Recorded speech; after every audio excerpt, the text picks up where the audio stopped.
Allahu Akbar, Allahu Akbar. Allahu Akbar, Allahu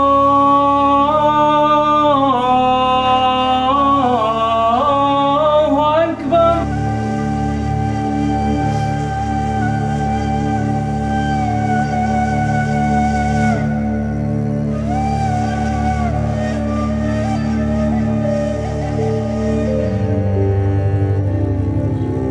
Në xhaminë e re në Shtime, Adem Jakupi, një muezin i përkushtuar, ka mision që t'i mësoj fëmijët për fenë islame.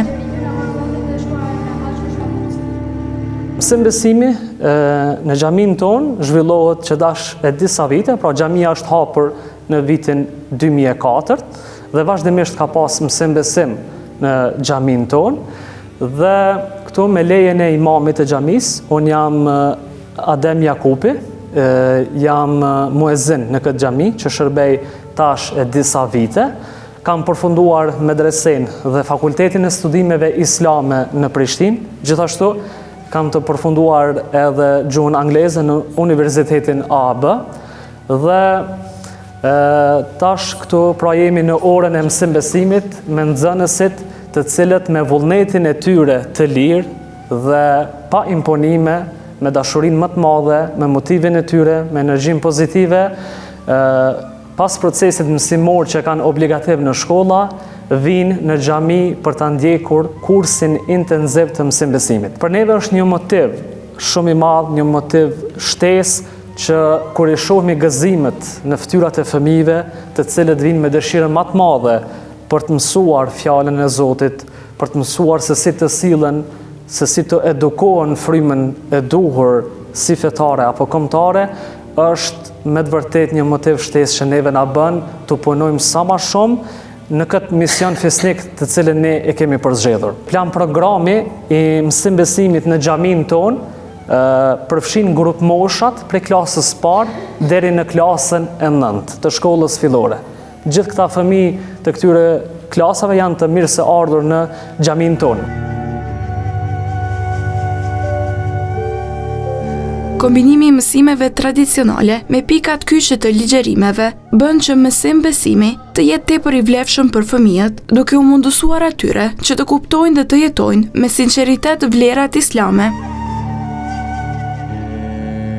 Jam e kënaqur që Zoti im është Allahu, feja ime është Islami, libri im është Kurani, pejgamberi im është Muhamedi alayhis salam. Unë e dua shumë nonën dhe babën, andaj duaj edhe ti. Jam krenore që jam shqiptare dhe jam krenore që jam muslimane. Unë e falem, prandaj faljo edhe ti. Ajeti parë që zbriti në Kur'an ishte: lexo, mëso, studio në emër të Zotit tënd i cili krijoi çdo gjë. Jam krenor që jam besimtar, mirë po ne kemi shumë respekt për fetë e tjera. Unë e fali namazin, andaj faljo edhe ti. Më i mirë prej jush është ai i cili sillet më së miri me familjen e tij. Më i miri prej jush është ai i cili është më i dobishëm për të tjerët. Plan programi i mësim besimit në xhaminë tonë përfshin 4 pika kryesore. Pika parë, ne me anë të mësim besimit tentojmë që në zemrat e fëmijëve të mbjellim dashurinë e tyre ndaj fesë. Në këtë grup hyn pra njohja e krijuesit, qëllimi i ardhjes në këtë jetë, pastaj rregullat që kanë të bëjnë me namazin, pastaj kushtet bazike të fesë islame, duke përfshirë kushtet e besimit, shtyllat e islamit, i mësojmë çka është halal e lejuar sipas fesë dhe çka është haram e ndaluar sipas fesë. Pika e dytë e mësim besimit është që ne mundohemi të mbjellim në zemrat e fëmijëve tanë dashurinë ndaj atë dheut. Pra, dashurinë ndaj vendit në të cilin kanë lindur, po jetojnë dhe do të rënojnë këtu.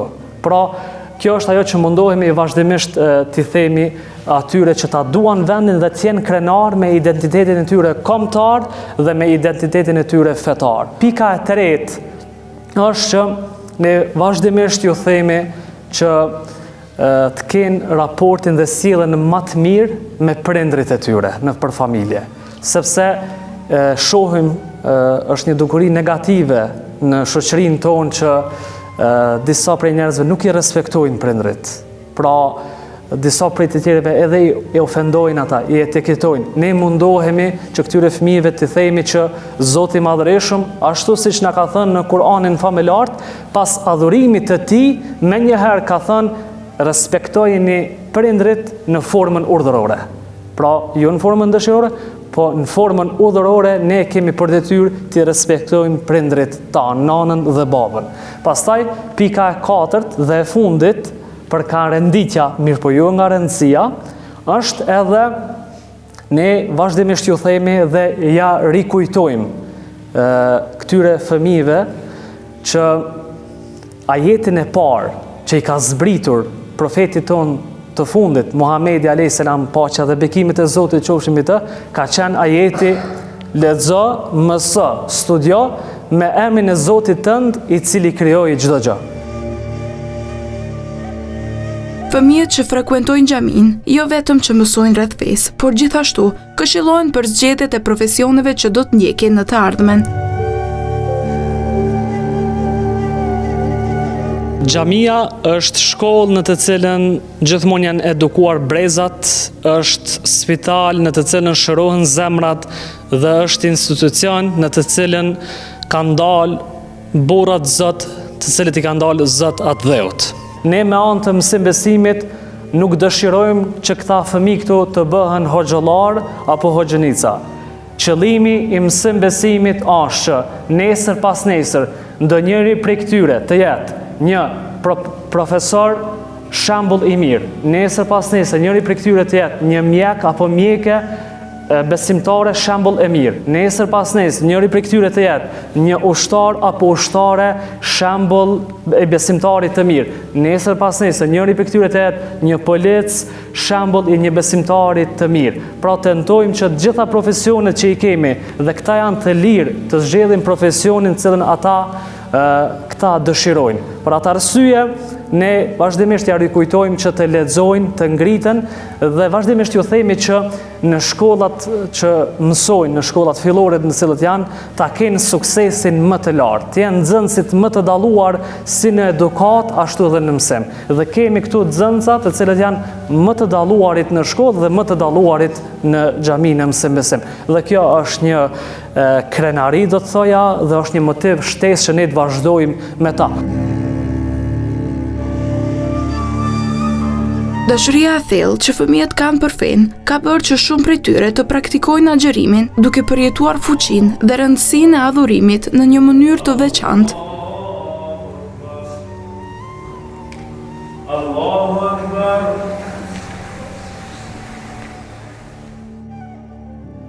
Atëherë, fëmijë të dashur, sa prej juve jeni duke agjëruar?